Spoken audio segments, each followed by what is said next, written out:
soo dhawaada saaxiibayaal kusoo dhawaada falaqaynta ugu dambeeyay suuqa cryptocurrency waxaan u jeednaa in qiimayaasha haddaan fiirino BTC 66,000 ay marayso Ethereum 985 BNB 621 XRP 1.68 Solana 85 sidoo kale haddaan fiirino dhinaca technicalka haddii aan kasoo bilowno dhinaca BTC-da waxaan u jeednaa in BTC-du ay weli ay maaragtay soo gaari laadahay soonkii u dambeeyay ee 71 ah ee ku noqonayso 63,000 ilaa 69,000 ee ku noqonayso agaas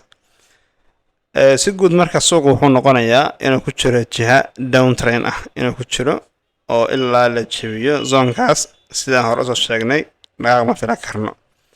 laakiin inta zoonkaas lagu jiro suuqa wuxuu noqon doonaa correction buu iska galaa meeshaan ama range buu iska galayaa waana taas ogaataa sidoo kale haddaan fiirino dhinaca BTC dominancy-ga hore waxaan usoo sheegnay in uu daadasho u diyaarsan yahay daadashadii isaga oo wada ayuu haddana qaab correction ku socdaa waxaan ka sugaynaa zoonkan content kuna inuu yimaado marka hore haddii zoonka la jabiyana waxaan sheegnay in 48 u tagi karo kadibna dhinaca altcoinsku ay samayn karaan dhaqaaq waali ay samayn karaan sidoo kale haddaan fiirino dhinaca USDT dominancy-ga haddaan fiirino ayadana waxaan u jeednaa in xoogaa dhaqaaq yar ay samaysay markii ay soo daadatay oo iyada zoonkan ay kula laabanayso haddii marka iyada zoonkan ay soo jabiso waxaa kusoo laaban kartaa zoonkii ay hore u kacday ay kusoo laaban kartaa taas oo sabab noqon doonta in lacag fara badan ay suuq ku laabato sidoo kale haddaan fiirino dhinaca Ethereum-ka weli waxaa u jeedaa iyadana naqshadii oo BTC-da ayay samaysatay oo halkaa zoonkaas 2,181 ayay soo dhaafi laadahay sidoo kale waxaan u jeednaa zoonkan inuu noqday zoon xasaasi ah oo runtii haddii in badan lagu laabto oo maaragtay ay dhici karto waxaa macquul ah tusaale ahaan in qaab noocaan lagu wareegsado inta badan marka waxaa 90% aad iyo aad u fudud in la jabsado zoonkaas haddii zoonka la jabsadana zoonka ku xiga wuxuu noqon karaa waa zoonankan 1400 ah zoonkaas ayuu noqon karaa marka runtii cabsi weyn ayaa dhinacaas ka daaran si guudna waxa waaye suuqyada financialka waxaa saameeyay dagaalkii hadda shala dhacay inkastoo suuqa qaybihii dambe uu soo laabtay Solana ka haddaan fiirino runtii Solana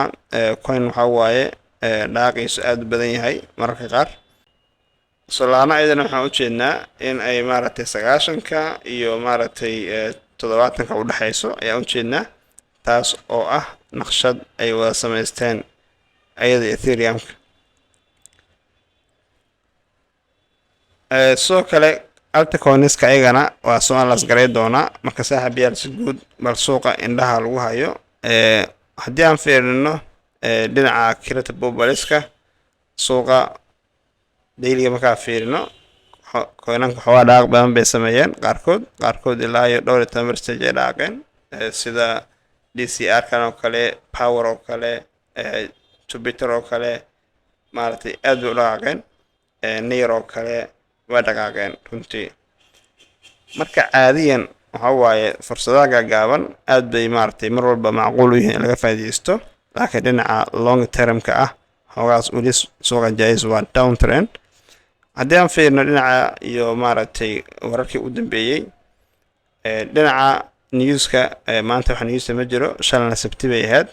haddaan fiirno newsada u dambeeyay dhinaca iyo the Washington Post kale haddaan fiirino headline-ka waxaa u saaran Saudi Israel push to يعني in Saudi ku dhiirigeliyay ama uu ku riixay in dagaalka maaragtay ama qiimaha la bilaabo waxyaabaha runtii yaab kale ka mid tahay marka xaaladda bariga dhexe way qasan tahay sidoo kale headline-ka koowaad waxaa saaran in ninkii Khamenei la dilay asagana runtii Iran waxay sheegtay inay xirtay kanaalka maaragtay Hormuz inay xirtay ay sheegtay taasoo ah in 20% dhaqaalaha caalamka halkaas uu maro idan saameyn gaar waaye dhaqaalihii ay saameyn ku yeelanaysaa sidoo kale Iran saldhigyo badan ay beegsatay oo ku yaala gobolka haday ahaa lahayd wadamada khaliijka Oman inta ka ahayn Oman saaka ay duqeysay